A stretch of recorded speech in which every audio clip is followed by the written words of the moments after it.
Ça y est, tu as trouvé un bien immobilier intéressant, tu as signé le compromis avec toutes les bonnes conditions suspensives, tu es motivé comme jamais et tu t'imagines déjà en train d'encaisser les loyers en automatique sur une plage à l'autre bout du monde. Mais là, la banque te dit non.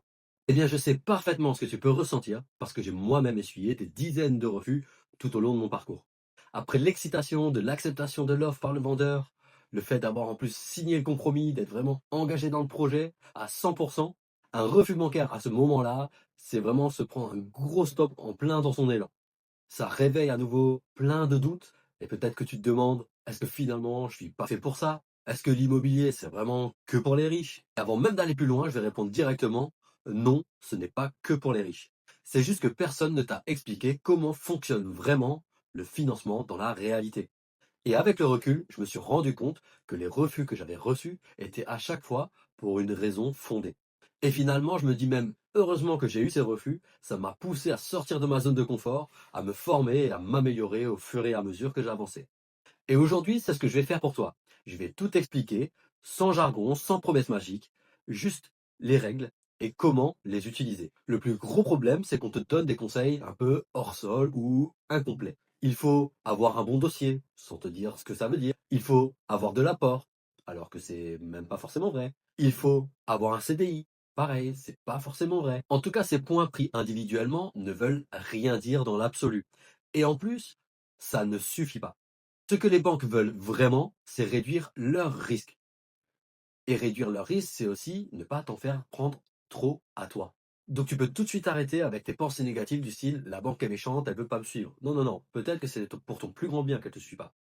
Mais surtout, ce que je veux que tu retiennes ici, c'est que si tu ne sais pas comment les rassurer, même avec un excellent profil, tu peux essuyer des refus. Et à l'inverse, j'ai vu des personnes sans gros salaire, sans grosse épargne, arriver à financer un projet immobilier. Et ça, parce qu'ils avaient compris comment parler le langage bancaire. Donc comme je te l'ai dit, la banque n'est pas ton ennemi. Mais attention, ce n'est pas ton ami non plus. C'est un partenaire commercial qui prête si et seulement si elle estime qu'elle peut te faire confiance. Et pour ça, elle regarde trois choses. Le premier, c'est tes chiffres, ton taux d'endettement, donc ta capacité d'emprunt, tes revenus, ton épargne, ton patrimoine. Ici, le plus important, c'est ton taux d'épargne. Tu auras un meilleur scoring bancaire si tu gagnes par exemple 2000 euros et que tu épargnes 500 euros par mois que si tu gagnes 3000 euros mais que tu finis en débit tous les mois. Le deuxième point, c'est ton comportement bancaire. Et fais attention parce que tes relevés de compte parlent pour toi. Est-ce que tu as un budget maîtrisé avec une épargne qui part par virement automatique dès la réception des revenus? Ou est-ce que tu fais des paris sportifs, tu joues au casino et finis à découvert la moitié du temps? Et le troisième point, c'est la qualité de ton projet. Et ici, je ne parle absolument pas d'un bien qui doit avoir des moulures au plafond, mais plutôt d'un projet qui est réellement rentable, qui a été suffisamment bien acheté pour que le montant des loyers dépasse de 30% la mensualité du prêt que tu vas faire, et aussi un projet dont la valeur foncière sera bien supérieure au montant que tu demandes à la banque de financer. Et là, si tu respectes les critères d'octroi de financement et qu'en plus le dossier est propre, maîtrisé, sécurisé, elle va te financer. Si tout n'est pas carré, alors ce sera refus. Ou dans le meilleur des cas, conditions bancales, beaucoup d'apports, etc. Et maintenant, je vais te partager les 5 étapes clés pour obtenir un bon financement. Et la toute première étape, c'est de travailler ton profil emprunteur. C'est-à-dire avoir un taux d'endettement à moins de 35%, ne pas avoir de découvert, et encore mieux, avoir une épargne régulière, budgétisée comme je te le disais. Si tu peux avoir une épargne par virement automatique dès la réception de tes revenus 2, 3 jours après, c'est encore mieux, ça prouve ta maîtrise de ton budget. Et donc, tu vas gagner énormément en crédibilité. Une règle très simple que tu peux mettre en place, c'est tout simplement de vivre comme un investisseur avant même d'en être un.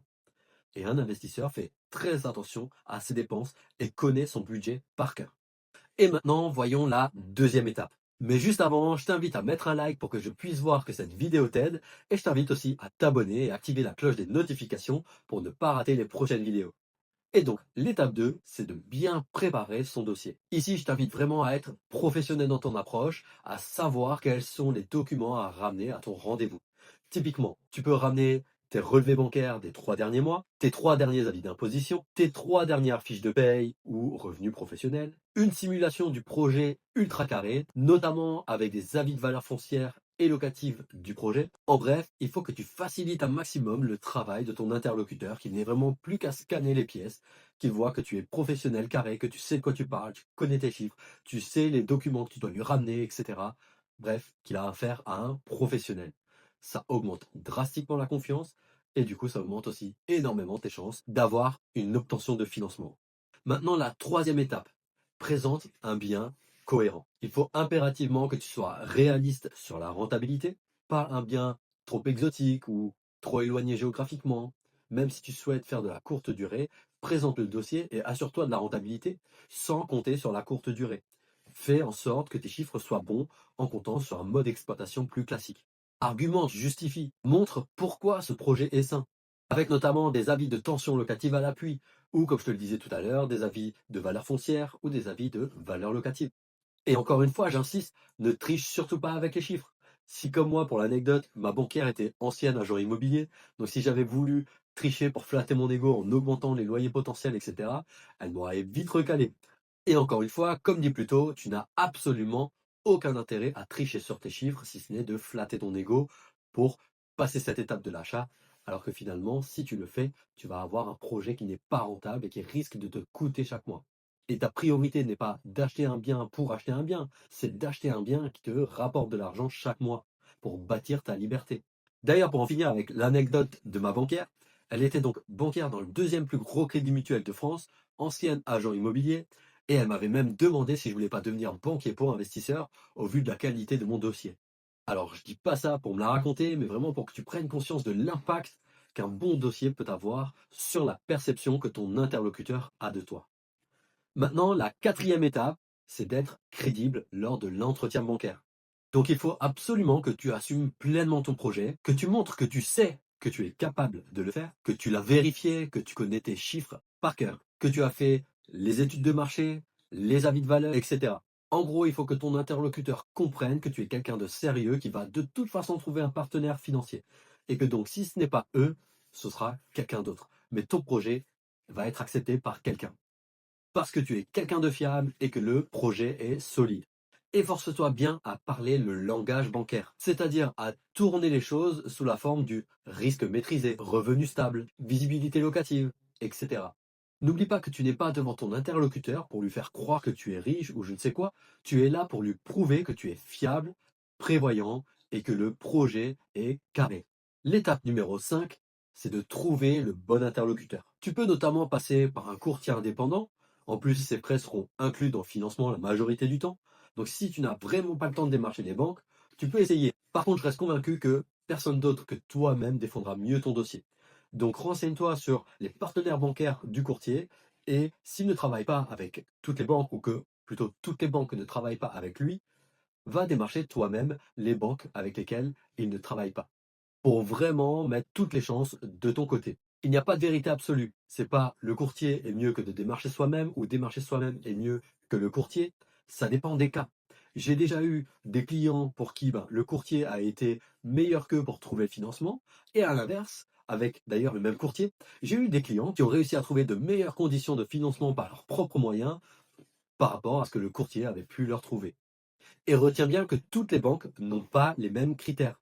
Déjà, les règles changent d'une enseigne à l'autre. Mais en plus, même au sein de la même enseigne, selon ton interlocuteur, tu n'auras pas les mêmes réponses. L'exemple en est justement, j'avais déjà essuyé un refus d'un crédit mutuel avant d'obtenir une obtention de prêt avec un autre crédit mutuel. Parfois, ce n'est pas toi le problème. Prends du recul, sois pragmatique. Vérifie qu'effectivement, tu coches les cases, le projet aussi. Si tu es confiant là-dessus, c'est peut-être tout simplement que tu n'as pas encore toqué à la bonne porte. En résumé, tu n'as pas besoin d'être riche pour investir en immobilier. Tu as besoin d'être clair, précis et bien préparé. Mais surtout, tu as besoin de comprendre comment pense et comment parler à ceux qui te financent. En bref, si tu veux que la banque te fasse confiance, il faut que tu te fasses confiance à toi-même, que tu aies confiance en ton projet et que tu apprennes à parler le langage de la banque.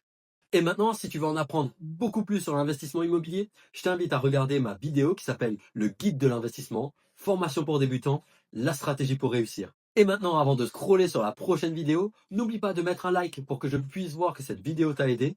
Et n'oublie surtout pas de t'abonner et activer la cloche des notifications pour ne pas rater les prochaines vidéos.